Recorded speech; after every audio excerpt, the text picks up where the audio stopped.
Olá, meu nome é Maria Clara e agora eu vou apresentar para vocês a pesquisa do tema pragmática, feita pelo grupo 2 na disciplina de Estudos de Linguagem 1. A pragmática é a ciência do uso linguístico e estuda as condições que regem o uso da linguagem e a prática linguística. Os filósofos John Austin e Paul Grice foram um ponto de partida da pragmática. Existem 3 fatos linguísticos que pedem a introdução da pragmática nos estudos da língua: os fatos de enunciação, de inferência e de instrução. O primeiro sentido de enunciação é o ato de produzir o enunciado. É a colocação em fundamento da língua por um ato individual de uso, ou seja, um falante utiliza a língua para criar enunciados. Elementos que remetem à instância de enunciação: pronomes pessoais, demonstrativos, possessivos, adjetivos e advérbios apreciativos, advérbios espaciais e temporais. Teríamos, assim, 2 conjuntos no texto: a enunciação enunciada e o enunciado. A enunciação enunciada é o conjunto de marcas identificáveis que remetem à instância de enunciação. O enunciado é a sequência enunciada desprovida de marcas de anunciação. O espaço e tempo dependem do eu, que nele se enuncia. E, a partir desses 2 elementos, organizam-se todas as relações espaciais e temporais. Há em um texto, basicamente, 3 instâncias enunciativas. A primeira é a do enunciador e enunciatário. A segunda é constituída do eu e do tu. A terceira instala-se quando o narrador dá voz a uma personagem em um discurso direto. Em muitos casos, a comunicação não se faz de maneira literal e só pode ser compreendida dentro de um contexto.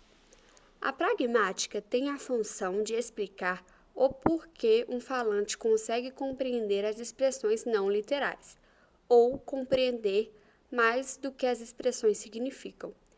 Ou seja, ela deve explicar como as inferências projetam o sentido do enunciado, pois uma frase pode estar conectada a diversos enunciados.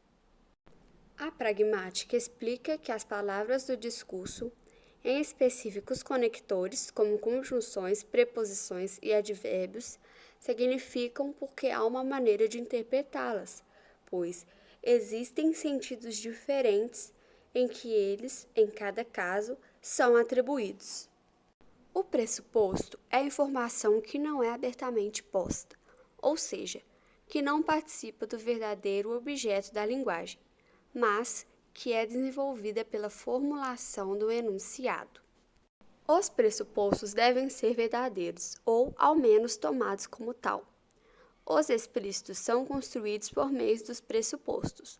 Logo, se um pressuposto for falso ou considerado falso, os conteúdos explícitos não terão o menor sentido, não podem nem sequer ser considerados falsos. Utilizar os pressupostos de forma adequada é de suma importância, visto que representam um recurso argumentativo que visa conduzir o leitor, ouvinte, para a aceitação de certas ideias. Os principais marcadores linguísticos da pressuposição são os adjetivos ou palavras similares, verbos que indicam mudança de estados, verbos que revelam um ponto de vista, alguns advérbios, as orações adjetivas e certas conjunções. Os subentendidos são informações divulgadas por um enunciado, cuja atualização depende da situação do ato comunicativo. Pessoas enunciativas são aquelas que participam do ato comunicativo, ou seja, o eu e o tu. O ele é pessoa enunciva, aquela que pertence ao domínio do enunciado. Nós, vós e eles constituem as pluralizações. Os pronomes pessoais retos e oblíquos, os pronomes possessivos e as desinências pessoais do verbo são utilizados para expressar a pessoa. O tempo linguístico é diferente do tempo cronológico e físico.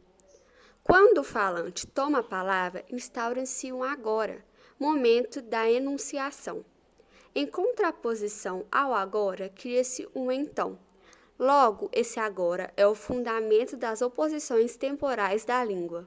Existem 3 momentos significativos para a determinação do tempo linguístico: momento da enunciação, o momento de referência como presente, passado e futuro, e o momento do acontecimento, como concomitante, anterior e posterior a cada um dos momentos de referência. 3 casos de relações entre momentos de referência e momento da enunciação podem ser elencados: presente pontual, presente durativo e presente omnitemporal e gnômico. O espaço linguístico é expresso pelos demonstrativos e por certos advérbios de lugar. Ele não é o espaço físico, analisado a partir das categorias geométricas, mas é aquele onde se desenrola a cena enunciativa. O pronome demonstrativo atualiza um ser do discurso, situando-o no espaço. Os mecanismos de instauração de pessoas, espaços e tempos no enunciado são 2, a debreagem e a embreagem. A debreagem é a operação em que se projeta no enunciado a pessoa, o espaço e o tempo. A embreagem é o efeito de retorno à enunciação, produzido pela neutralização das categorias de pessoa e/ou espaço e tempo, pela denegação, assim, a instância do enunciado. E esse foi o nosso podcast sobre o estudo da pragmática. Muito obrigada!